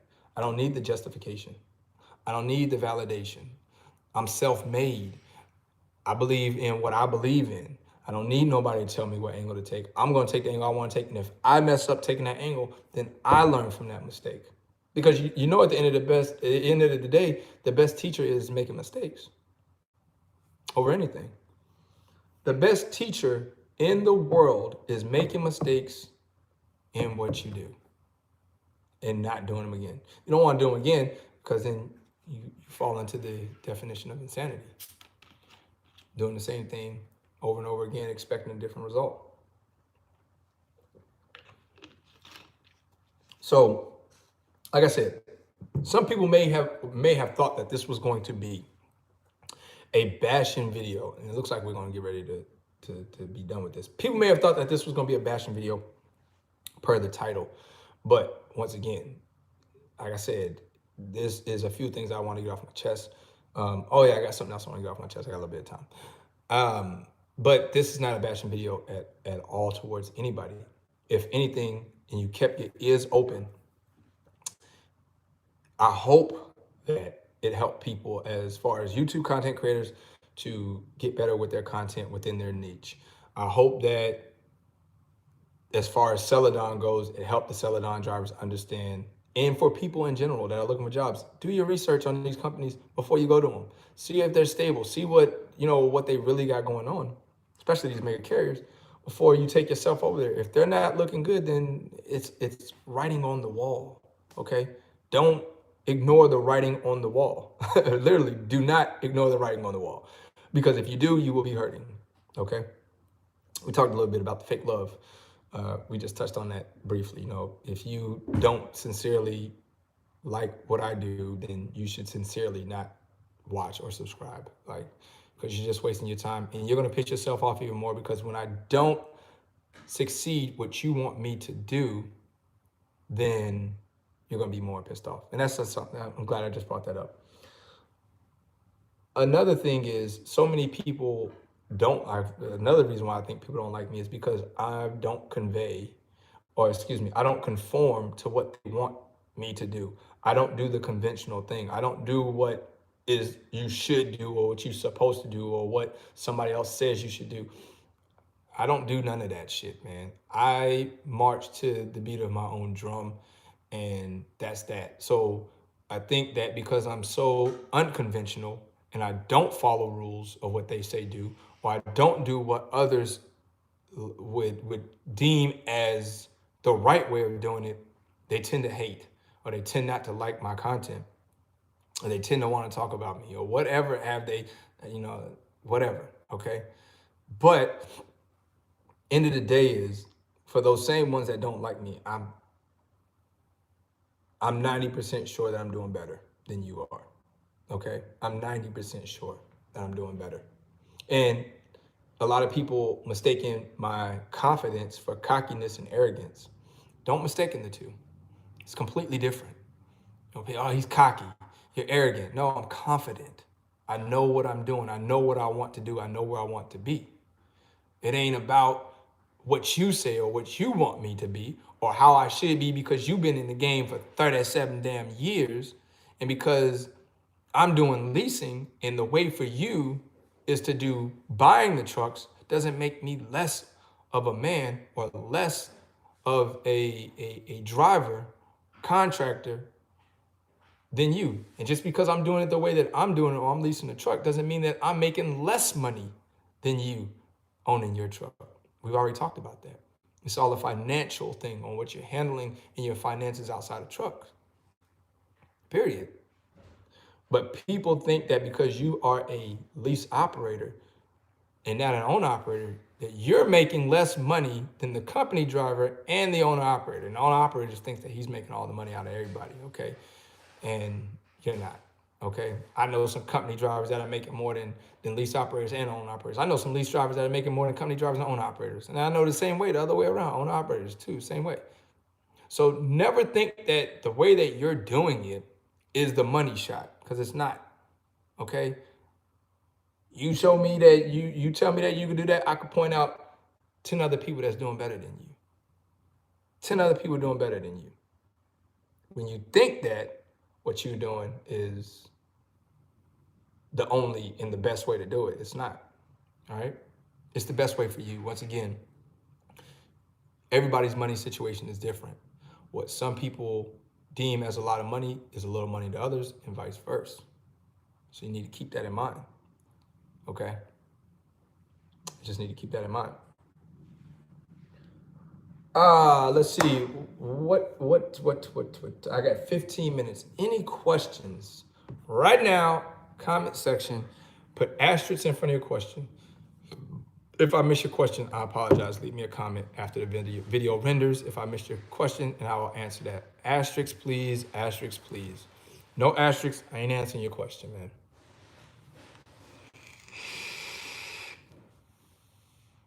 There's 1,000 ways to skin a cat. What's up, though, Mrs. Parks? Absolutely. Asterisks in front of your questions. Still tuning in while getting ready for work. That's what's up, Mike Carter. I appreciate it, bro.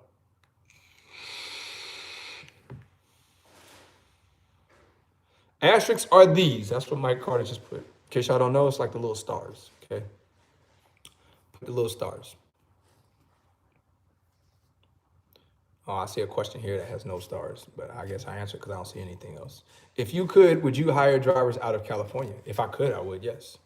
But the AB5 does not allow it. AB5 doesn't allow it, so that's not my problem. Y'all like my banner right here, though? While we waiting on some questions for some people to answer, to send some questions in. Y'all like my banner, man. Matter of fact, I'm gonna give y'all a tour of my desk. What you vaping? I am vaping. My mod is the LSU, of course, you can see. Vaporesso, what is this one? I forgot the name of this one. But this to me is my best mod. I love this mod because it fires as soon as you touch the button, it fires. I'm vaping at 80 watts, and I am vaping on some Napa Nectar by California sub-ohms salt. That's what I'm vaping on. All right. I seen that was a question. Look, while y'all getting some questions, let's take a look at the office, though. Look at my office. Let me turn this around. Is it LSU'd out or what? Hey, man, look, y'all see that, man? Monumental. It's got to be in the office. This is when I first got my CDL. Okay. Passed. That was my picture. Y'all see? Look at the young low. Back in the game. That's when I passed. That was my score, 85. All right. This is where, yeah. Oh, yeah, I thought y'all had my address on. Glenstone, Springfield, bro. That's Louisiana. I mean, Missouri. But that's when I passed. All right. This is where my truck was in the magazine. Y'all can see me when I had my LSU truck. It was in the magazine, so I took that article right there. This is when Lo was a track coach. Y'all can see the team right here, the middle school. And there is Lo right there. There's the coach right there for the sprinters. I was the sprinters coach. Right here, that's my detailing company. Well, not mine. That's who I use to detail my trucks.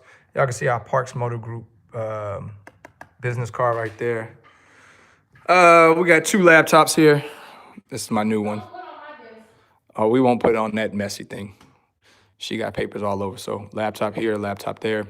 Pepsi, of course, in the middle. And then I got my JBL speaker right there. Calendar from when I went to the truck show in Ralphine. LSU, of course, LSU, everything. And then this is my wall. Look at that thing, boy. That thing, boy. That thing, boy. My military bear right there. And then I haven't tasted this yet. I went into FYI and seen these. I don't know if any of y'all have had these, but I'm too afraid to open it because it's purple. I like it. But it's a purple drink. It's by Mountain Dew. It's called Violet with grape You should put your flavor. trophy on the desk. And it came from Japan. Yeah, well, the trophy is in the living room. I probably should put my trophy from when I won the truck show. When I won at the truck show, I probably should put that up here. I gotta put this flag up outside. I haven't hung my flag up outside yet. I need to hang it up outside the house. And yeah, that's the office. The printer is right there. My decals are in for my new decals since we since we came into UPS. How about I gonna have it on? So y'all can see right here. I got my new decals I just got made. I'm gonna show y'all real quick. I got these made up in Houston. And let me show y'all how it looks. Oh, shucks. Okay, hold on. I'm trying to hold this and do this. But I'll try to peel it back a little bit. But y'all can see the stickers is chrome. It's chrome with black. Chrome and black. The black and chrome or whatever. So these is official. I like them. Got a whole box. I got to do all my trucks on, so they got to come in here to get new decals put onto our trucks now. So they're pretty excited about that stuff. So yeah, put that box back over there. All right, and my wife ended up bringing the trophy in here, but here's the trophy that I won when I was at Prime for my truck, that truck right there, LSU truck, won a trophy in case y'all didn't know. Y'all can see right there. Oh man, this thing is heavy. All right, the Pride and Polished Prime Ink Best Lease, Springfield, Missouri. That was 2015. I could have won the trophy in 2016 with my Carolina Panthers truck, but I opted to be a fair sport and not enter my truck. I had it on display. I just didn't enter it into the, oh shit. All right, turn my device back. I decided not to enter it into it was on display, but I decided if any of y'all was at that Springfield picnic in 2016, y'all seen that my truck was on display and the judges came and said that I would have won if I would have entered it, but I was trying to be a fair sport and let other people win. I didn't want to just kill the competition because that's what it did anyway. That's what it would have done. All right, let me scroll back up. Any questions with some asterisks? I don't know if I missed any. Who made the decals? Good question. Spins, the company that made the decals for me is called Spectrum Graphics in Houston, Texas. Spectrum Graphics in Houston, Texas. And then also, if you're going to go to Spectrum Graphics to get them done, go see a guy named Nate. Tell him Loshawn sent you up in there. Rolling with TB says, how much are the driver's truck notes for the lease when running those UPS loads for you, and how much do you take out? The truck notes are $780 a week, and for a solo driver, we will take. Well, these deductions are going to be changing in the beginning of the year. Beginning of the year deductions are $780 for the truck, $300 for a solo driver, $600 for a team. All right, currently right now, it really doesn't matter currently because we don't have any trucks available, but for the new truck or for new people that's coming in, that's going to be what the deductions are. All right, so I'm scrolling back. So for some people that say I skipped their question, make sure you got an asterisk in front of it. or it won't get read. Um, how much can a lease solo driver make with? Oh, how much can a lease solo driver make? What is the average net? See, this is what I'm talking about, Randy. It's such a blanket statement, man. I don't even know what company you're even talking about, so I can't even answer that. Haven't seen any women in fuel hauling. Is it hard? No, fuel hauling is not hard at all. Fuel hauling is actually really enjoyable. You hook up the hoses, and now that you mentioned it, I haven't seen any women either. um, I haven't seen any women, but no, it's really easy. It's an easy skill to learn and get with a company that would be willing to train you on it. I mean, you may have to be in training for about 6 weeks, but it's really easy. It's really easy. If you're a woman, then you should try it. I, like you said, that's crazy because I haven't seen a woman. Do you have referrals for trick purchases in Atlanta? Best model in your opinion? Do I have referral for trick purchases in Atlanta? I have no idea what you're talking about. Maybe he's saying truck. Okay, maybe you're saying truck. Do you have referral for truck purchase in Atlanta? Because we don't Best buy tricks. best model in your opinion? I don't have a referral in Atlanta at all, but if I were buying a truck, I like Cascadia's DD15 motors, just because mechanics can work on them everywhere. The best truck there you use for fuel hauling local. Does it run under the same authority as your fleet? No, no. I work for a small company um, hauling fuel. So I'm a company driver hauling fuel. They're not under my fleet at all. And the best truck, I don't know, I drive a Kenworth T680. How can I get into flatbed with no experience and I already have a truck? I believe places like Landstar will train you, I believe. Okay, and it says, what are you vaping? All right, so I answered that one already where it says, what are you vaping? So I'm scrolling back down. Let's see, going back down, LSU, the real number one. OSU didn't look good against Wisconsin. They didn't. LSU deserves to be number one. LSU's going national championship. Okay, we got Oklahoma. That will be a annihilation.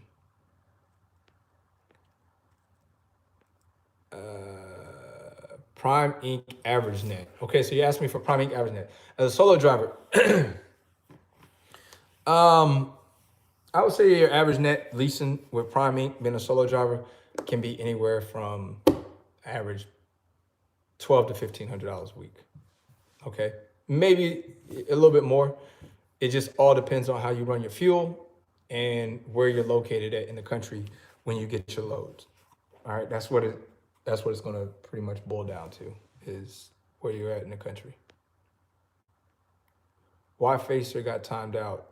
I don't know. Who timed him out? Probably Mike. He ain't here time to everybody after me. He was timed out by Craig. The person was saying Dirty Broke because that was the person's name, and I guess he thought he was talking shit. Oh, okay. I don't know. Well, Facer, if you ain't here, I didn't time you out. I don't know why. Maybe Craig can answer why he did. Saying Mike. It says Craig. I looked at it, it says Craig timed him out.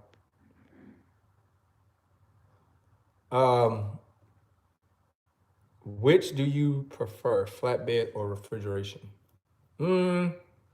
If you like to touch your freight, or if you like to get out and get a workout in and like to work, then flatbed would be best for you. I enjoyed flatbed. I did, especially when I started doing the step deck stuff with Jones. I really do enjoy that, or I did enjoy that. That would be probably the only thing that I miss in trucking is doing that flatbed stuff with Jones, because I like doing the cars and the ambulances and buses and stuff like that. Reefer was cool, but Reefer had a lot of sitting. I mean, it was cool at times when you had a return product, like, and if it was candy, then you can bring it home to the kids and stuff like that.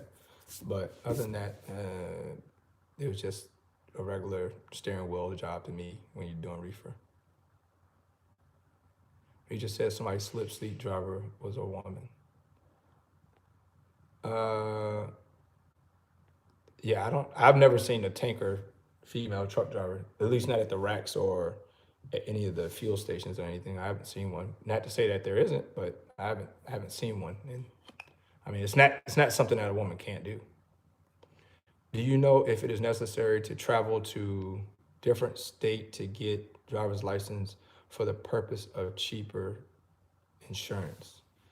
Drive to another state to get cheaper insurance. This is the thing. If you're trying to get cheaper insurance, you're gonna have to be a resident of that state that you're in. Okay. Um, IRS is starting to crack down on companies that are creating these companies that are not in the states that they actually reside in. So I wouldn't try to, do anything like that unless it was in the state that you reside in. So I mean, I understand everybody's trying to find a loophole and everything, but the best way to do things is just to do it the right way. Okay. Don't try to find a loophole. I mean, as running a business, I'm confused on what you're asking me, Randy, when you said I mean running a business. I thought you was asking me about making money as a solo driver. And then you said with Prime. Everyone wants to know. Shit, just tell them we broke. Maybe they will shut the fuck up. Yeah. Listen, just tell everybody we broke, man. We good. Okay. Tell them we broke, but we ain't going out of business. Then let them try to make sense of all that. Okay. At the end of the day, tell them we broke and we going out of business. But we broke, but we ain't going out of business, and all of our drivers are getting paid and our equipment is running. Okay, let them figure shit out of that about that. Also, yeah, another thing I want to put out there. People think that we are seasonal with our contract with UPS Freight. We are not seasonal people, okay? People can stop asking me that, or people can stop assuming that, or don't let that sway you because you heard on somebody else's channel that it's seasonal, the contract logo is seasonal. It's not. This is year-round contract. We don't pull hub to hub. Hub to hub is basically UPS packaging. We don't pull that. We pull LTL for UPS, which is UPS Freight. I've indicated this before. For the people that's been in trucking for a long time, they'll know what I'm saying when I say this.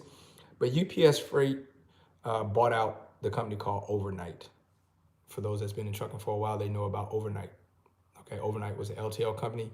UPS bought them out and bought all their contracts and plus their own contracts they had.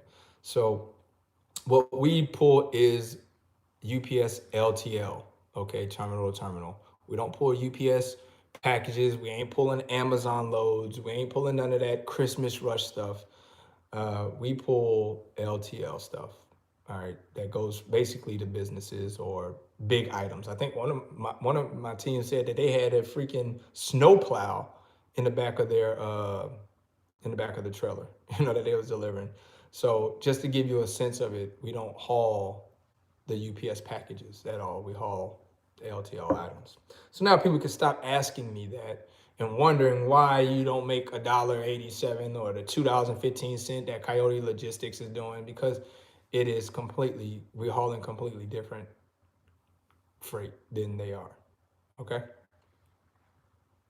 So I thought that we would put that out there too, so it wouldn't confuse people at all. 3 o'clock, and it's 3 o'clock now. So with that being said, I want to thank everybody for joining us during this almost 2 hours live feed, like I said it was going to be.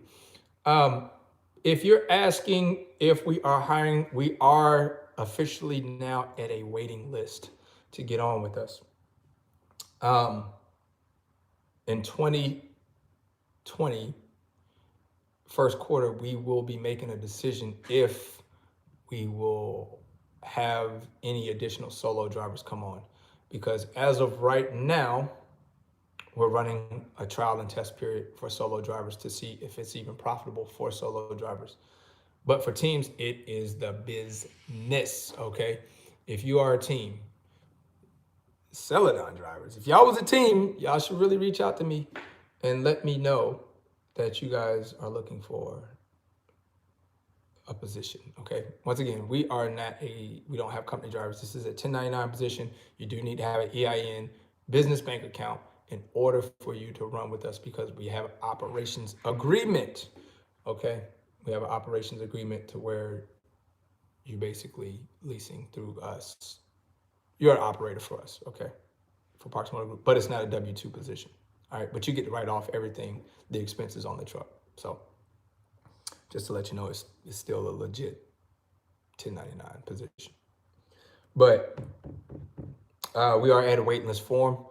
If you are considering it or want to be on that list, you may email us at info@drive4, that's FOR, PMG.com to put you down on the list.